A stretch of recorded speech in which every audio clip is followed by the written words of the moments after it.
ये election commission जो ये कहता है कि 45 दिन से ज्यादा सीसीटीवी फुटेज हम नहीं रखेंगे, उस इलेक्शन कमीशन का एक छोटा मैं नमूना आपको बता दूं। 2000 और ये इसलिए क्योंकि पकड़ में अब आया है, चोर कैसे चोरी कर रहा है ये पकड़ में अब आया है। लेकिन चोर की चोरी एक पुरानी भी आपको बता दूं। गुजरात इलेक्शन में 2017 में गुजरात में कुल 182 सीटें हैं, 182। उस 182 सीटों में बीजेपी जीती थी 99, कांग्रेस जीती थी 77। सरकार बनाने के लिए 92 सीट की जरूरत होती थी, 92। उससे 7 सीट बीजेपी ज्यादा थी। गुजरात के उस इलेक्शन में 20 इलेक्शन पिटीशन हुई थी।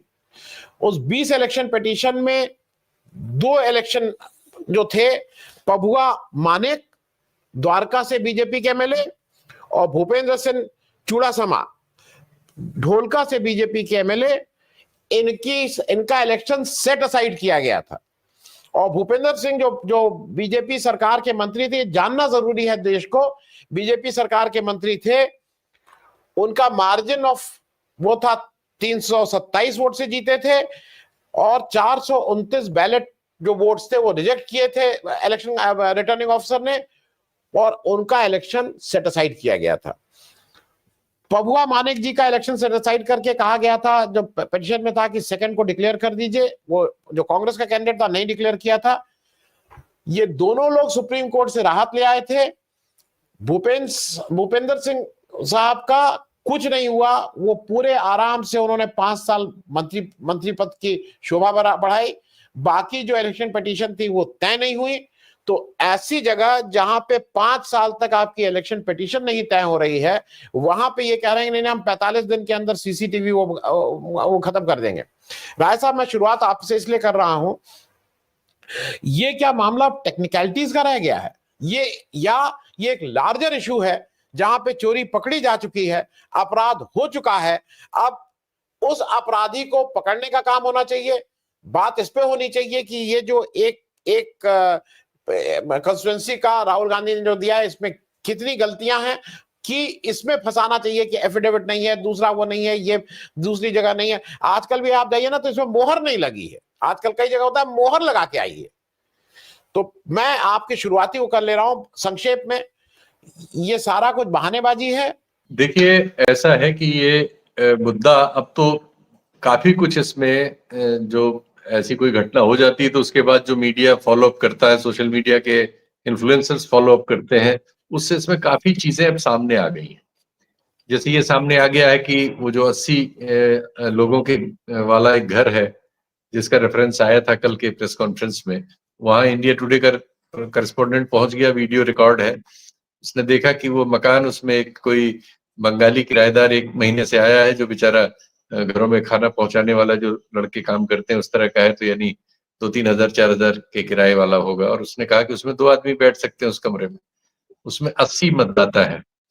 जिसका वो मकान है, कोई रेड्डी साहब हैं, उनसे बात की उसने, तो उन्होंने पहले बताया कि वो बीजेपी समर्थक है। बाद में उनको शंका हुई कि कोई मीडिया वाला आगे पूछेगा, तो उन्होंने फिर गोल करना शुरू किया। खैर, ये पुष्टि हो गई। तो उसने कहा उस रिपोर्ट के एंड में उसकी लाइन है कि भाई राहुल गांधी का जो आरोप है उसमें तथ्य है।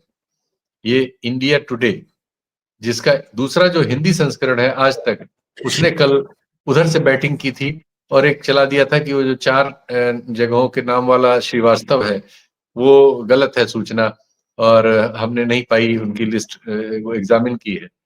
तो अल्ट न्यूज वाले ने तुरंत उसको री एग्जामिन करके और लगा दिया साथ में कि पता नहीं आपने कैसे एग्जामिन किया है, ऐसे एग्जामिन करिए, देखिए ये डिफरेंट स्टेट्स में आ रहा है। और अब हालत ये हो गई कि चुनाव आयोग ने इस मामले के सामने आने के बाद वेबसाइट से उन स्टेट्स की डिटेल ही हटा ली है। अब आप जांच नहीं कर सकते मतदाता की। तो ये सामने आ गया है। वो 4 राज्यों वाला मतदाता भी सामने आ गया, उसे इंडिया न्यूज वालों ने पकड़ा, इंडिया टीवी वालों ने शायद, और वहां पे उसने बताया कि मैंने तो हर बार अप्लाई किया था जब मेरा एड्रेस चेंज हुआ था, पता नहीं कैसे मेरा नाम अभी तक चारों जगह है। अब उन चारों जगहों पे ये नहीं पता कि उसने चुनाव में सब जगह वोट भी उसने या उसके नाम से किसी ने, या जो भी है, जो भी इसके पीछे है, उन्होंने किया है कि नहीं किया है। इतनी सब सूचनाएं तो कंफर्म होती जा रही है। तीसरी सूचना ये है कि अखिलेश यादव जी का अभी प्रेस कॉन्फ्रेंस एक बयान आया है, उन्होंने बताया कि हमने 18,000 इस तरह के मतदाताओं को हटाने के बारे में एफिडेविट पर आज से कई महीने पहले शिकायत की थी चुनाव आयोग को, चुनाव आयोग ने उस पर अभी तक कुछ नहीं किया। कुंदरकी में जिस तरह से सीसीटीवी में सामने आया कि पुलिस ने न सिर्फ तमाम मतदाताओं को मारपीट के भगाया, कई जगह खुद मत डाले, उस सीसीटीवी फुटेज की शिकायत पर भी कोई जांच अभी तक नहीं हुई। तो चुनाव आयोग एफिडेविट राहुल गांधी से मांग रहा है, जो एफिडेविट उसके पास अखिलेश यादव के पड़े हुए हैं, उनका उसने क्या किया?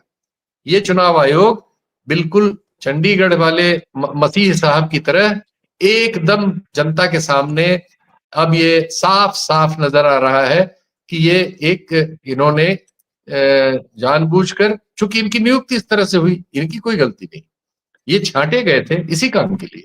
इस तरह का कानून बना लिया गया सुप्रीम कोर्ट के उस आदेश का एक हिस्सा लेके, जिसमें इस तरह का चुनाव आयोग अब होगा जिसकी सारी नियुक्ति सरकार करेगी, अपनी रुचि से करेगी। उसी को चैलेंज हुआ था, उसी पर सुप्रीम कोर्ट ने ये सलाह दी थी, लेकिन उस सलाह के इस हिस्से को ले लिया गया और ऐसा चुनाव आयोग नियुक्ति करने का कानून बना लिया गया जिसमें अब मोदी जी और शाह साहब जिसको चाहेंगे उसी को चुनाव आयोग बनाएंगे।